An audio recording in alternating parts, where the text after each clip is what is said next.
Les amis, je vous salue au nom de Jésus-Christ en ce matin de ce mercredi. Le moment est arrivé pour recevoir la parole selon nos habitudes. Inclinez-vous, on va prier pour la parole de Dieu. Que la gloire et l'honneur te reviennent, Seigneur. Nous sommes le matin. Nous étions endormis comme des morts. Tu nous as remis les souffles de vie en ce jour. Conduis-nous pendant cet enseignement. Seuls nous ne pouvons rien faire. Que l'Esprit de la gloire nous conduise. Que l'Esprit me fasse parler. Que les paroles qui sortent de moi aient les saluts en eux. Que ces paroles vivifient. Qu'il marche à travers ma bouche. Que les oreilles soient ouvertes. Pour qu'ils sachent qui est Jésus. Qu'ils sachent le travail que Jésus a fait sur la croix. C'est en Jésus qu'il y a le salut.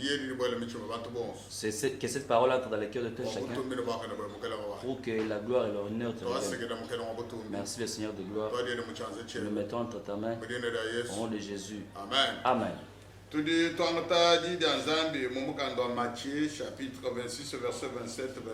Nous allons prendre la parole de Dieu dans le livre de Matthieu, chapitre 26, versets 27 à 28. Oui. Il prit ensuite une coupe, Oui. et après avoir rendu grâce, il la leur donna, en disant, buvez-en tous, car ceci est mon sang, le sang de l'alliance, qui est répandu pour plusieurs, pour la rémission des péchés. Lorsque Jésus était resté avec ses disciples à la table, le moment de l'arrestation déjà arrivé,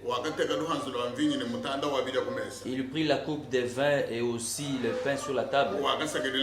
Il glorifia Dieu.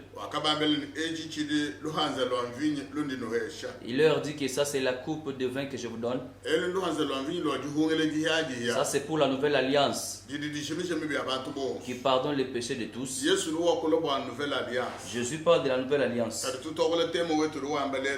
C'est pourquoi nous parlons de notre thème du jour qui dit Christ par son sacrifice est le fondement même de la nouvelle alliance. Christ par son sacrifice est le fondement même de la nouvelle alliance. Christ par son sacrifice est le fondement même de la nouvelle alliance. Amen. Kristo Yesu ku mulambo akafile ye mwene kidishimikidi. Christ par son sacrifice est le fondement même de la nouvelle alliance. Lorsqu'on construit une maison, on cherche une fondation. Une maison sans fondation peut s'écrouler. Une maison sans fondation ne peut pas exister. Elle n'est pas forte. Même si une petite tempête, la maison va s'écrouler. Jésus avait parlé de la maison construite sur la fondation et celle construite dans les déserts. Il dit que la tempête arriva, les eaux étaient remplies, ils avaient frappé la maison s'était écroulée. L'écroulement de la maison était grand. Les pleurs et les grincements des dents, parce que la maison était construite dans les déserts. Mais la maison qui était construite sur la pierre, les vents avaient frappé sur la maison, les tempêtes étaient arrivées, les eaux étaient remplies. La maison ne s'était pas écroulée. Jésus est la pierre de l'angle que tout le monde a rejeté. Alors c'est Jésus que nous disons qu'il est le fondement.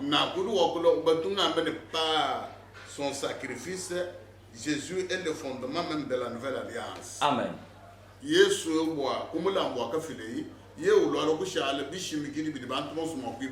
Jésus-Christ par son alliance est le fondement même de la nouvelle alliance où tout le monde peut construire. Lorsqu'il parle de la nouvelle alliance, on ne peut pas parler d'une nouvelle chose lorsqu'il n'y avait pas une ancienne. Il y avait une ancienne alliance. Il y a eu une ancienne alliance, cette alliance que Dieu avait faite avec les hommes. Dieu avait fait la première alliance en Éden. Cette alliance n'avait pas tenu. Dieu avait fait l'alliance avec Adam déchu. L'alliance n'avait pas abouti.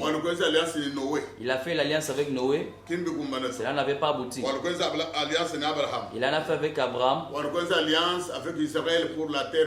Il a fait l'alliance avec Israël pour la terre promise. Alliance conclue au Sinaï. Il a fait aussi une autre alliance conclue au Sinaï. Il a fait notre alliance conclue au Sinaï. Là, on a pris les commandements qu'on avait donné au peuple pour sa façon de marcher. Il a fait l'alliance avec David. Il a fait la toute dernière alliance que nous appelons la nouvelle alliance. Là où Dieu fait son alliance pour la nouvelle alliance. C'est Jésus qui nous fait comprendre que ce sang est pour la nouvelle alliance. Nous ne pouvons pas comprendre ce qu'il fait. Il dit que ça c'est une nouvelle alliance. Pour que celui qui va boire ce sang aura la vie en lui. Et toutefois faites ainsi pour vous souvenir de moi. Lorsqu'on prend Paul, on l'envoie dans l'église des païens. Lorsque Jésus a enseigné en Judée, Paul n'était pas là. Mais lorsqu'on le prend, il devient l'apôtre des nations. Jésus-Christ l'a révélé ce problème. Il dit que j'en ai pris au Seigneur le jour où on l'a livré. J'ai pris ce que je vous enseigne ici au Seigneur. 1 Corinthiens 11, 25. Nous allons lire pour comprendre ce que l'apôtre dit. Il est dit dans 1 Corinthiens chapitre 11 verset 25. Suivons ce qu'il dit. De même, après avoir soupé, il prit la coupe et dit: cette coupe est la nouvelle alliance à mon sang. Cette coupe est la nouvelle alliance à mon sang. Faites ceci en mémoire de moi. Faites ceci en mémoire de moi. Toutes les fois que vous en boirez. Oui.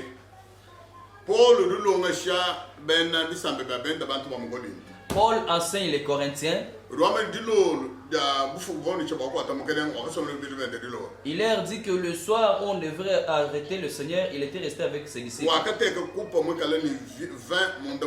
Il avait pris la coupe qui était remplie du vin. Le vin rouge. Et il dit que cette coupe est la nouvelle alliance. Faites ceci en tout moment pour votre salut. Pour vous rappeler mon second retour. C'est pourquoi je dis que le sang de Jésus n'est pas périmé. Depuis que Dieu a révélé le sang,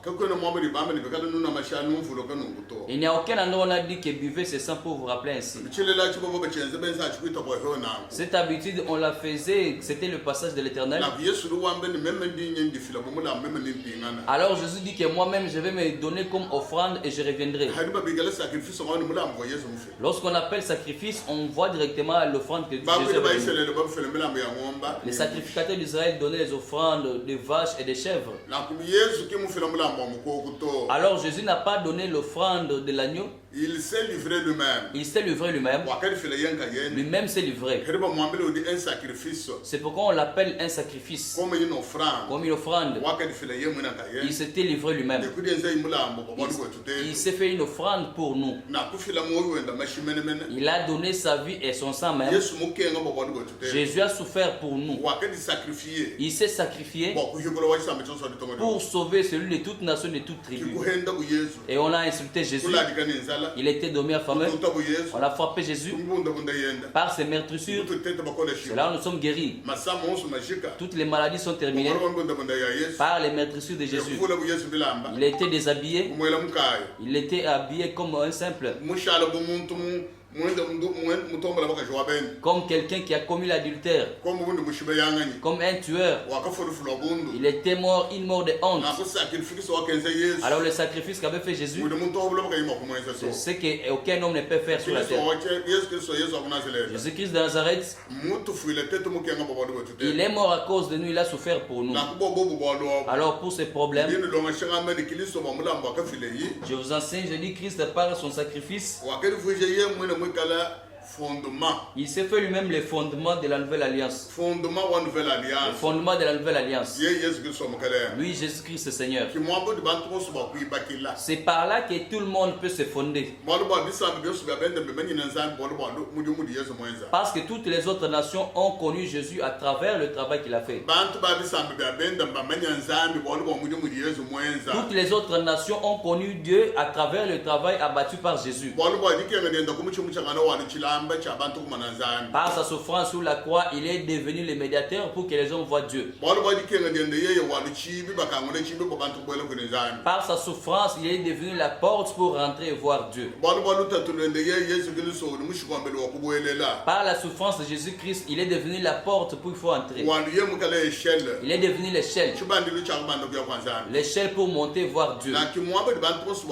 Et c'est par là que tout le monde peut se fonder. Parce que le salut ne se trouve en aucune autre personne.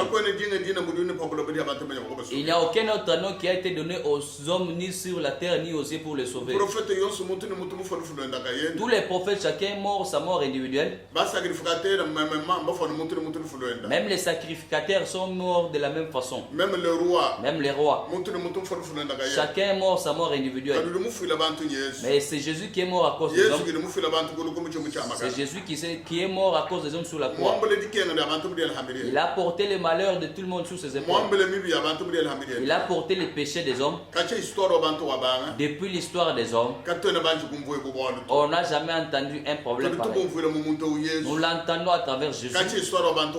Depuis l'histoire des hommes, on n'a jamais entendu quelqu'un dans une histoire pareille. La maladie sur toi, mais quelqu'un d'autre la porte. Quelqu'un d'autre porte la mort sur toi. La condamnation sur toi, quelqu'un d'autre la porte et il fait la sienne. Il porte la condamnation des autres et il s'en approprie. Il fait l'échange. Pour porter tes mauvaises habitudes et te remettre les scènes qui sont bonnes. Il s'est fait pécher à cause de toi. Amen. À cause de toi. Il s'est fait pécheur. Dieu l'avait abandonné. Jésus était mort sur la croix. Mon père, pourquoi m'as-tu abandonné? Il avait crié, mon père, pourquoi m'as-tu abandonné? Dieu l'avait abandonné parce qu'il avait pris la place de l'homme. C'est pourquoi nous disons que c'est Jésus. Par son sacrifice, tout le monde peut demeurer en Jésus. Je condamne ceux qui s'égarent à ce jour. S'il avait le travail, s'il le fait que les hommes allument avec un travail,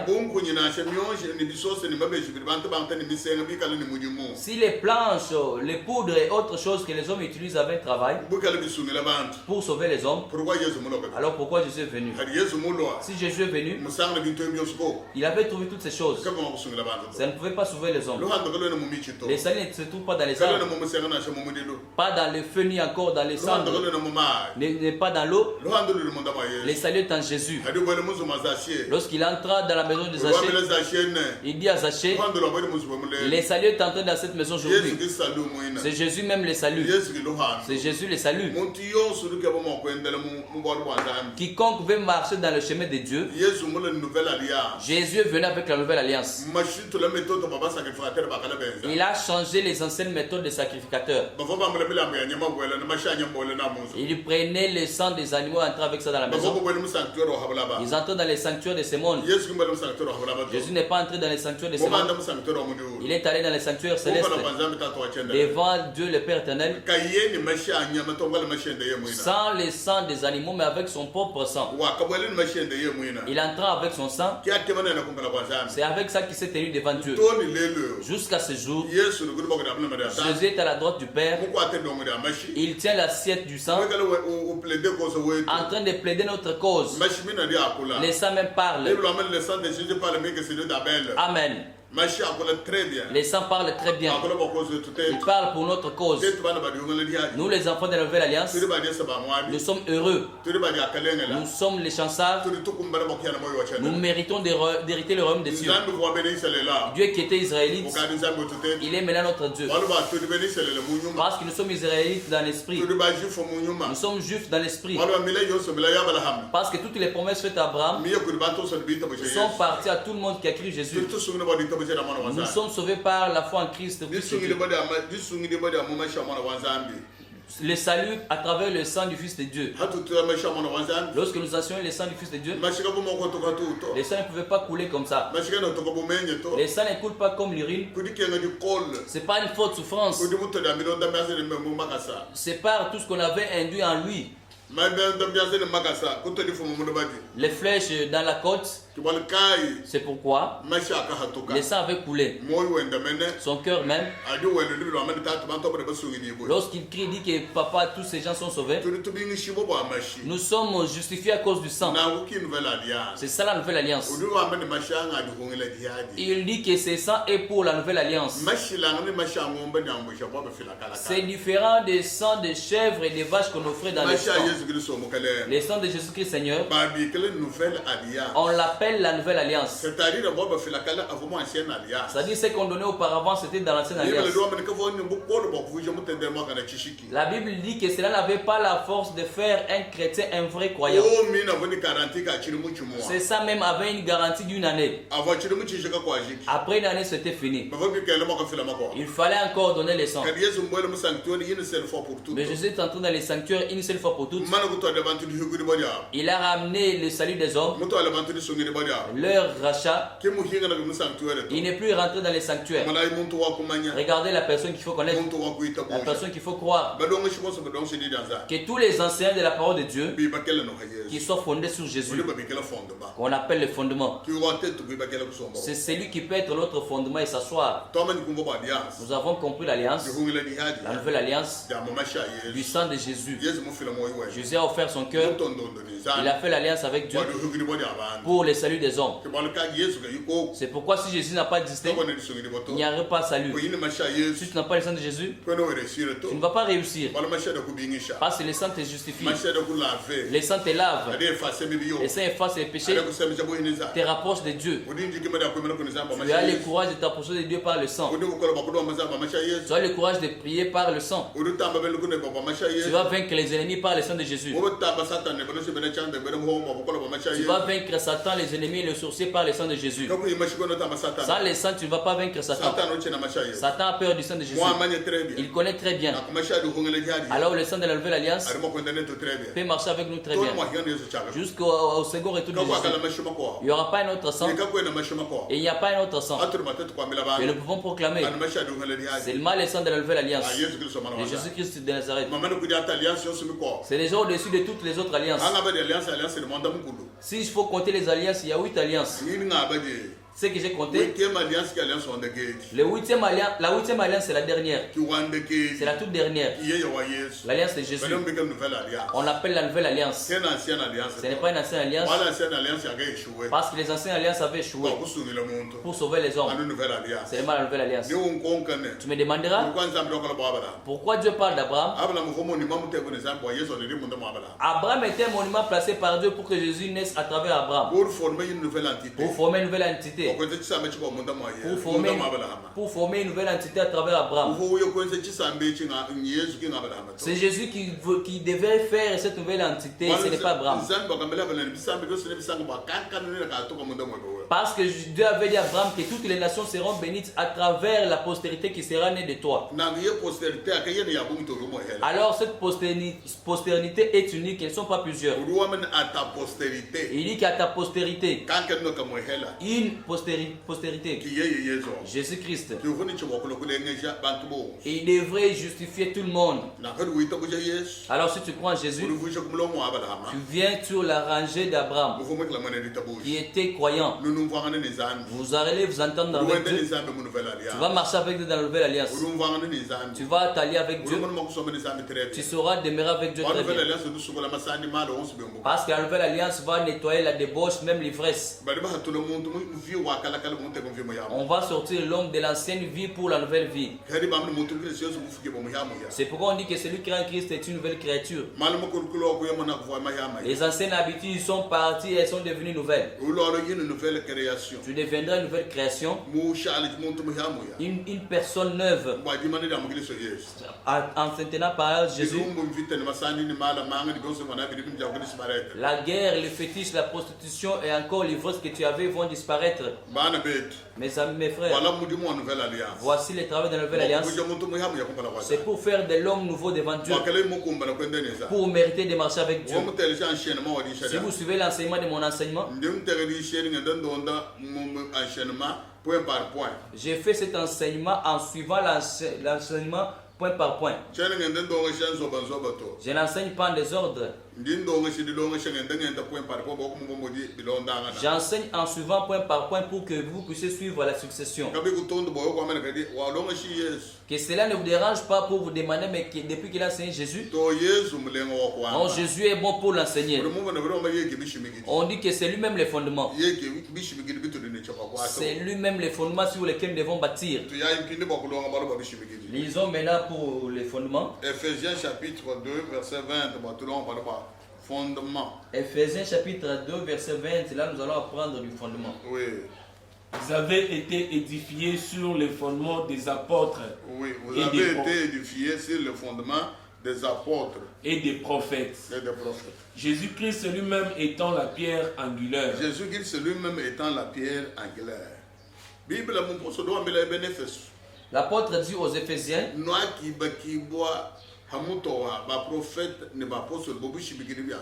vous avez été édifiés sur les fondements des apôtres et des prophètes,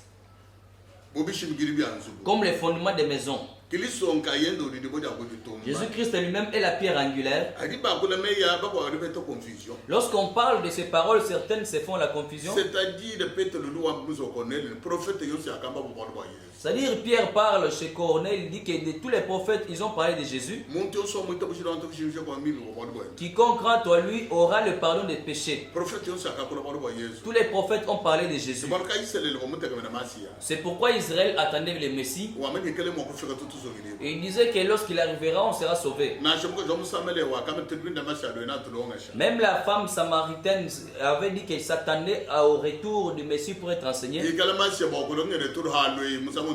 Lorsque le Messie viendra pour sa première fois, il viendra pour nous sauver. Alors on ne pouvait pas connaître les mots Messie si les prophètes n'avaient pas prophétisé. On parle des apôtres. On a parlé de Jésus, sa naissance, le travail qu'il a fait, la mort de Jésus, sa résurrection, son élévation, même son retour. On a parlé encore de la puissance par la mort de Jésus. On nous enseigne pour savoir c'est lui sur qui on peut se fonder.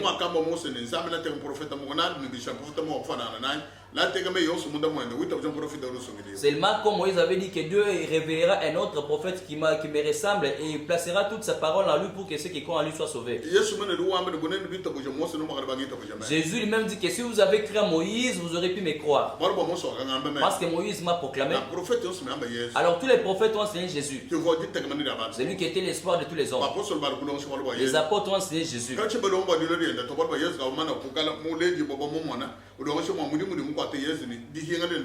Ils n'enseignaient pas de la venue de Jésus parce que Jésus était déjà là, il l'avait vu, mais ils enseignaient par le travail fait par Jésus et sa seconde venue.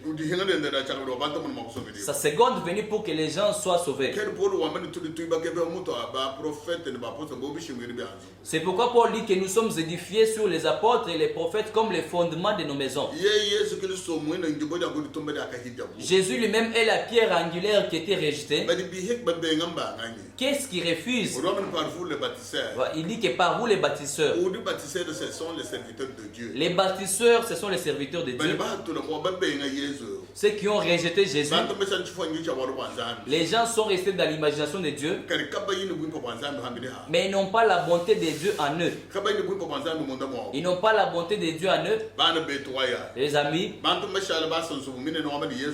Les amis sont restés, ils ont construit des grandes maisons pensant que Jésus est là. Mais Jésus n'était pas là. Ils enseignent Jésus pour leur ventre, pour manger et s'habiller. Ils enseignent Jésus pour leurs intérêts personnels. Amen. Ce sont les gens qui sont restés pour leurs intérêts personnels. Les gens ont égaré plusieurs. Ils n'enseignent pas le vrai Jésus qui était enfanté par Marie. Ils enseignent notre Jésus. Paul dit que si quelqu'un vient devant nous, il vous proclame notre Jésus que vous ne connaissez pas, soyez calme devant lui. Il parlait aux Corinthiens. Il dit que si quelqu'un vous apporte une autre nouvelle contraire à celle que nous avons dit, qu'il soit anathème. Il y a beaucoup de temples aujourd'hui, des églises. Les gens ne savent plus où prier. Et tous crient toujours Jésus comme slogan. Est-ce que tous enseignent Jésus comme nous l'enseignons dans la Bible ici? Non. Ils enseignent Jésus comme une couverture. Ils ont quelque chose qu'ils prient. Mais ils apportent le nom de Jésus. Parce que s'ils montrent aux gens leur réalité là, la plupart vont fuir. Satan fait transforme en âge de lumière. Mais à la fin, il va être découvert par ses œuvres. Les amis, seulement si vous croyez en Jésus Seigneur, vous cherchez le vrai Jésus, comme la Bible le dit. C'est lui qui est le fondement même, sur lequel on peut s'appuyer et marcher. Verset 10, verset 11. Nous lisons 1 Corinthiens chapitre 3, verset 10 à 11. C'est très bien. Si vous lisez comme ça, ce sera très bien. Selon la grâce de Dieu qui m'a été donnée, j'ai posé les fondements comme un sage architecte. Et un autre bâti dessus. Mais que chacun prenne garde à la manière dont il bâtit dessus. Car personne ne peut poser un autre fondement que celui qui a été posé, savoir Jésus-Christ. Paul dit que j'avais construit comme un sage. Un architecte. Il dit que comme un sage architecte. Un sage architecte. J'avais mis les fondements. Que celui qui vient construire soit sage. Que celui qui vient construire sur les fondements que j'ai déjà placés, qu'il soit prudent. Parce qu'il n'y a pas d'autres fondements. Quelqu'un ne peut pas venir poser d'autres fondements. Parce que les fondements que nous avons placés, c'est la connaissance de Jésus-Christ. C'est ça la fondation. C'est par là qu'il faut construire. L'élévation des murs commence par la fondation qui est Jésus. Il dit que si tu veux construire, fonde-toi sur Jésus. Ne cherche pas un autre fondement. Dans ton évangile, ne prêche pas quelqu'un d'autre. Ne glorifie pas un homme. C'est Jésus qu'il faut proclamer. Ce sont les êtres humains. Tous les autres sont des êtres humains. Paul, Jésus dit que lorsque vous travaillez, ne travaillez pas comme des travailleurs inutiles. Nous sommes des serviteurs inutiles. Il dit que nous sommes des serviteurs inutiles. Les serviteurs inutiles. Il n'y a personne qui peut faire quelque chose. Il n'y a personne qui peut ajouter à sa taille 1 cm. C'est pourquoi il faut enseigner Jésus. C'est Jésus qui nous a montré Dieu. C'est Jésus qui est entre Dieu et nous. C'est lui que nous enseignons aux hommes. C'est pourquoi la Bible dit enseignons seulement Jésus comme fondement.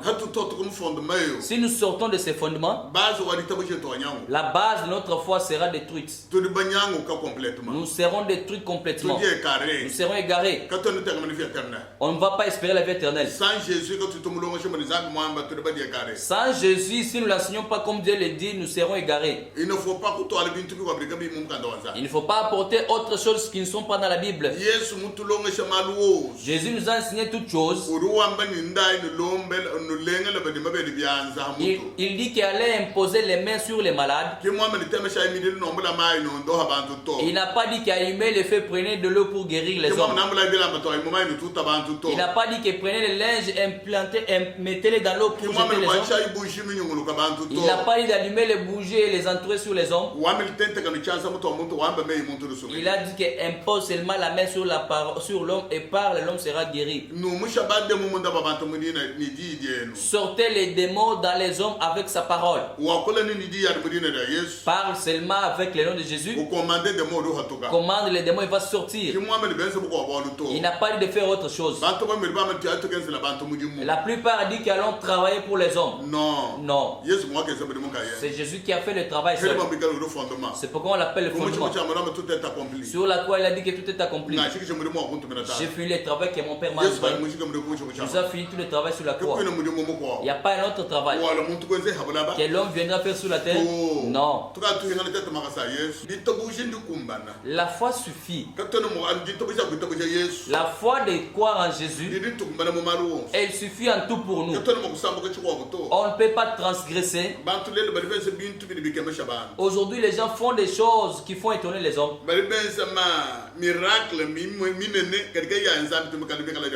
Ils font beaucoup de miracles qui ne sont pas divins mais qui sont diaboliques.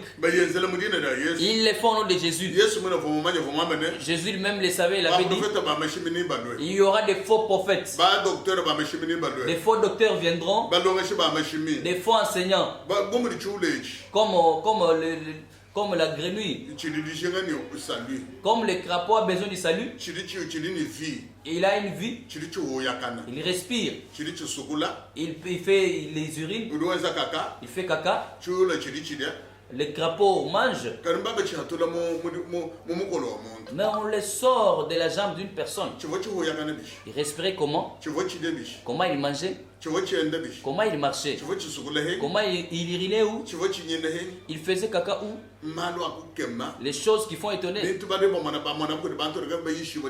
Les hommes qui ne sont pas enseignés de la parole de Dieu, lorsqu'ils voient cela, ils s'attachent à ces choses-là, ils s'appuient, ils disent qu'il a fait un grand miracle. Mais souvenez-vous de ce qui s'était fait en Égypte dans le temps de Moïse. Lorsqu'il jetait la verge et se transformait en serpent, les magiciens de Pharaon avaient aussi jeté les leurs et cela était transformé en serpent. Même grandeur, même longueur, même couleur.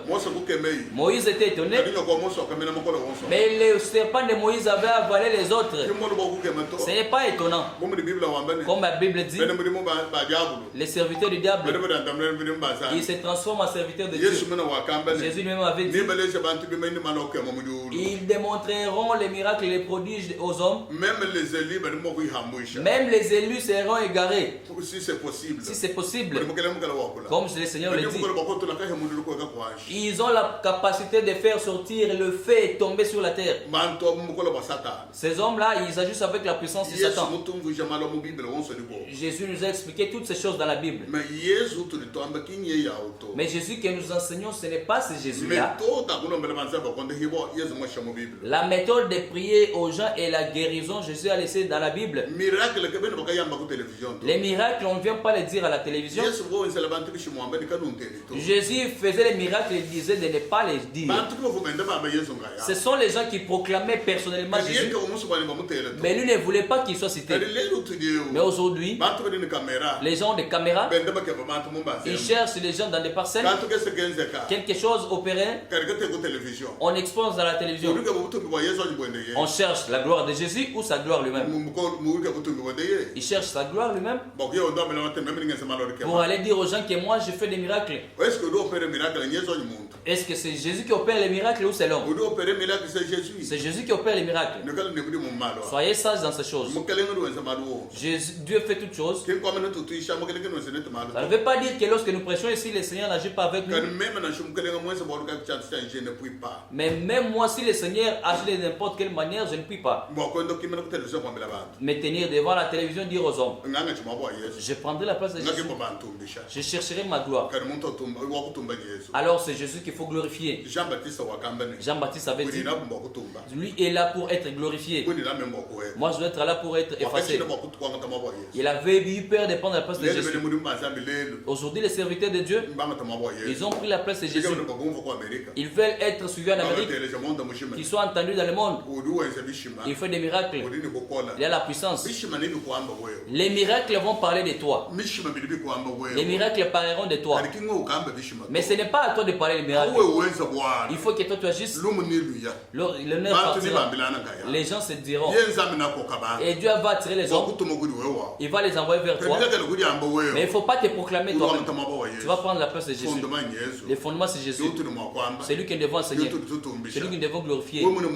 Même toi si tu fais quelque chose, fais à travers tes mains. Incline-toi, pleure. Dis que mon Dieu, qui suis-je pour que ces choses soient faites sur moi? Pierre dit, ce n'est pas moi qui ai fait, ce n'est pas Jean qui en a fait, mais c'est Christ que vous avez rejeté, qui a guéri cet homme. Il avait eu peur de la place de Jésus. Lorsqu'on s'était agenouillé dans la maison de Corneille, Pierre pleura. Il dit que je suis esclave comme vous dans le Seigneur. Agenouillez-vous devant Jésus. Les apôtres avaient fui pour prendre la place de Jésus.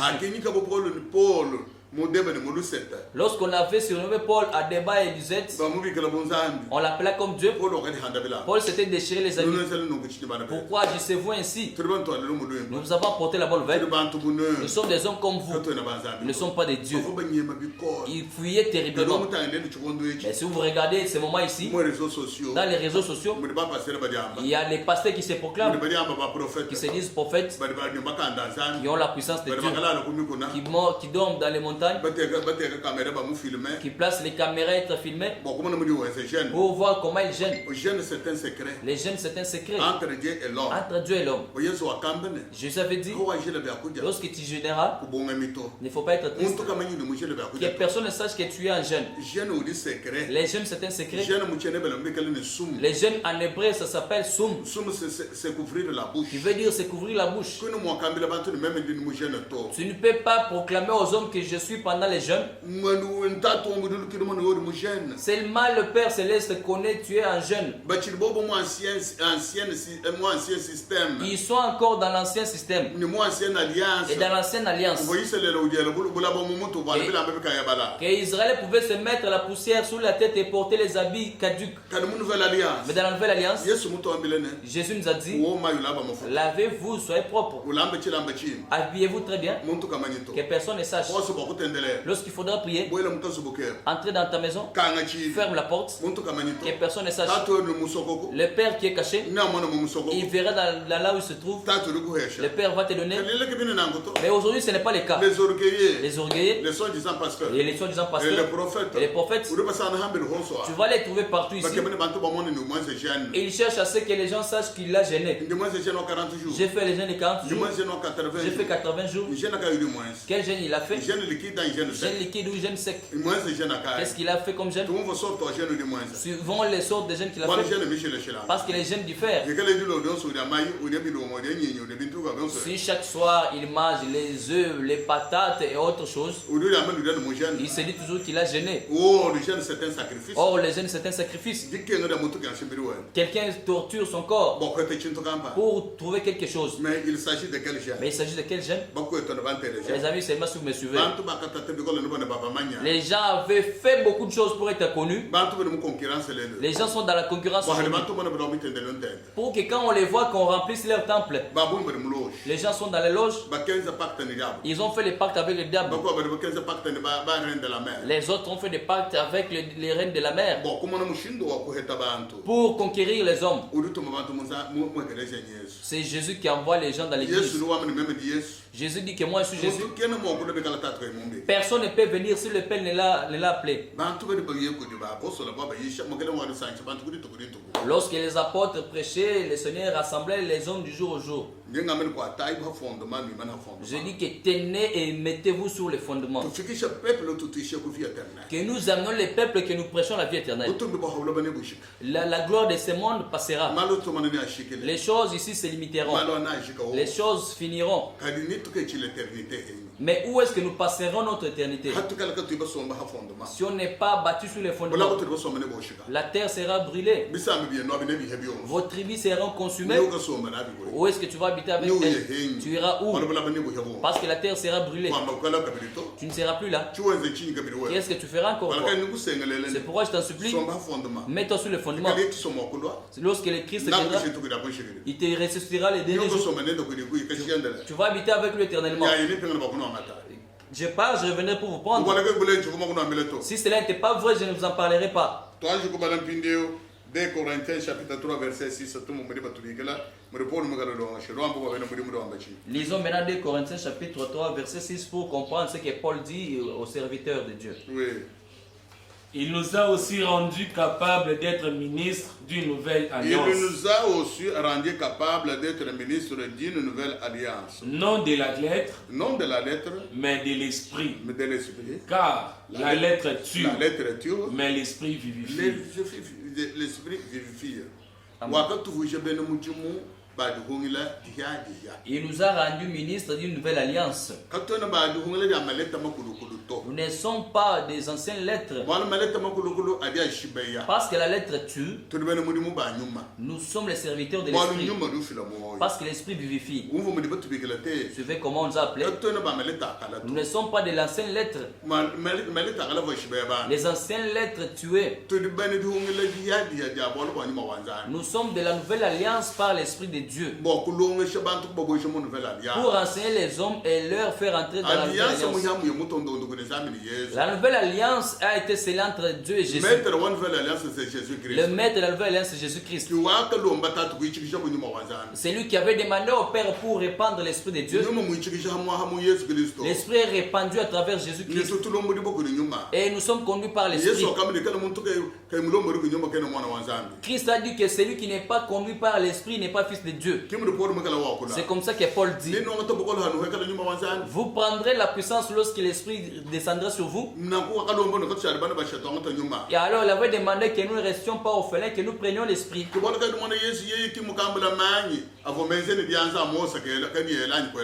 C'est pourquoi Jésus n'a pas pris l'huile qui était fabriquée par Moïse pour oindre les hommes ou lui-même. Jésus dit que moi je suis oint de l'esprit. Qui peut me dire là où on avait vu les apôtres de Jésus être oints de l'huile? Et ils ont été oints par l'esprit. Ils ressemblent à Jésus. Alors l'huile que vous vendez aujourd'hui, l'huile on la vend aujourd'hui, ça ne se trouve pas dans la maison de Dieu. On est en train de vendre ça dans les librairies. Les autres dans leurs habits, ils disent que nous vendons l'onction. Mais c'est contradictoire. La Bible se complète. La Bible ne se contredit pas. Jésus dit, regardez dans la nouvelle alliance. Moi je suis au-dessus de vous, l'esprit m'a oint. Paul dit dans Corinthiens, dit que vous avez été oint par l'esprit.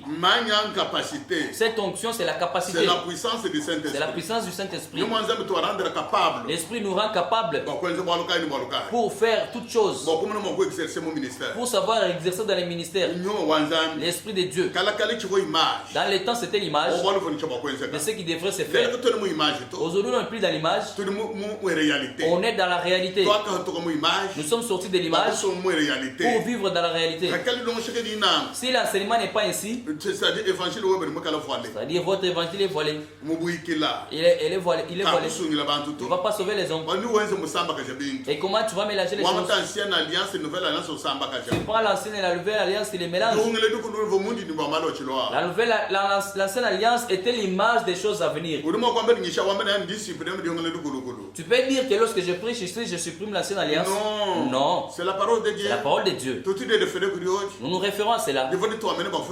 Ça nous enseigne de la venue de Jésus. Ça nous enseigne pour enseigner les hommes.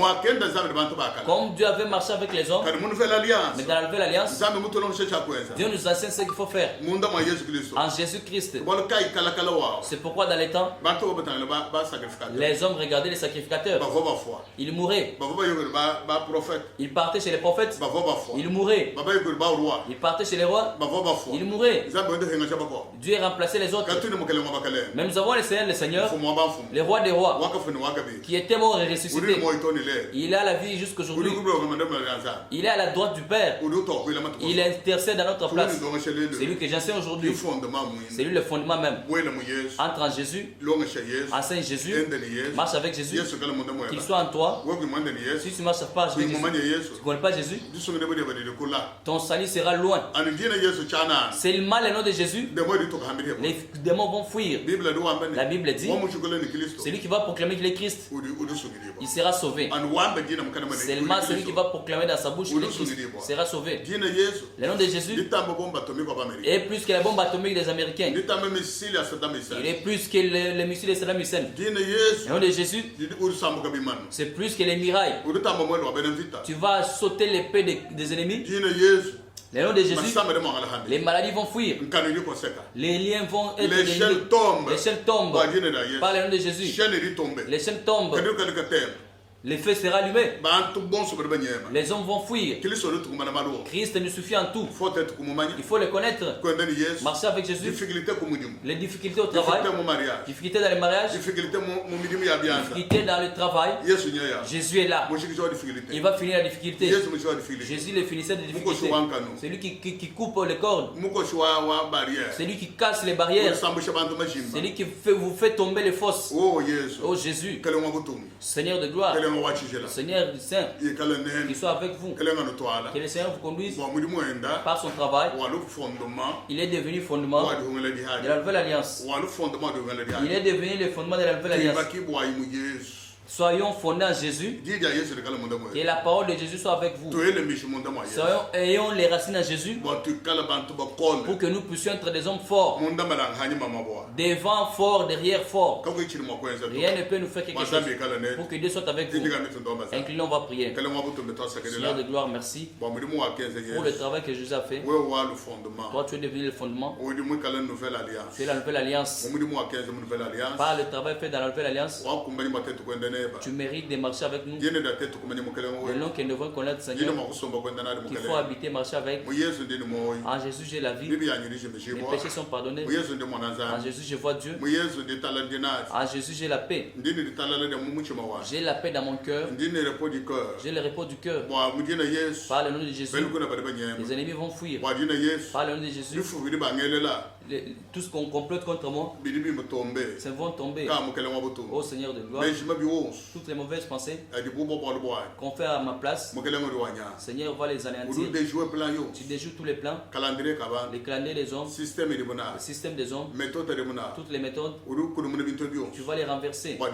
Par le nom de Jésus, Seigneur, si je suis avec moi, je vais sauter les mirailles, je vais sauter l'épée des ennemis, je vais vaincre mes ennemis. Avec toi, toi, Seigneur, les péchés vont fuir. Avec toi, je vais marcher très bien.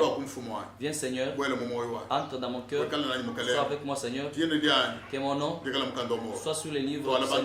Conduis tes hommes, Seigneur. Sauve ceux qui sont malades, ceux qui sont liés, qui soient déliés, qui ceux qui ne respirent pas, que ceux qui sont respiratoires. Sauve-les, Seigneur. Ceux qui mangent à travers les sondes, sauve-les, Seigneur.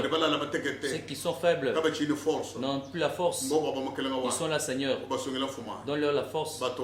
Aide-le, sanctifie-les, sauve-les, que la gloire te revienne, protecteur des hommes, les sauveurs des hommes, ceux qui sont fatigués, qu'ils aient la force, que la fatigue prenne fin, Seigneur, dans ces confinements, il manque à manger, ceux qui ne vont pas à boire, ceux qui pensent beaucoup, toi qui tends ta main, les oiseaux mangent à travers ta main, même les animaux, fais nourrir tes hommes, traceurs de chemin, trace les chemins, qui trouvent comment manger. Oh Seigneur, que la gloire te revienne, je les mets entre tes mains, Seigneur, marche avec nous, que leurs noms soient inscrits, pour que ce jour-là, qu'ils restent avec toi. Merci Papa, que la gloire te revienne, je les mettrai entre ta main, au nom de Jésus. Amen.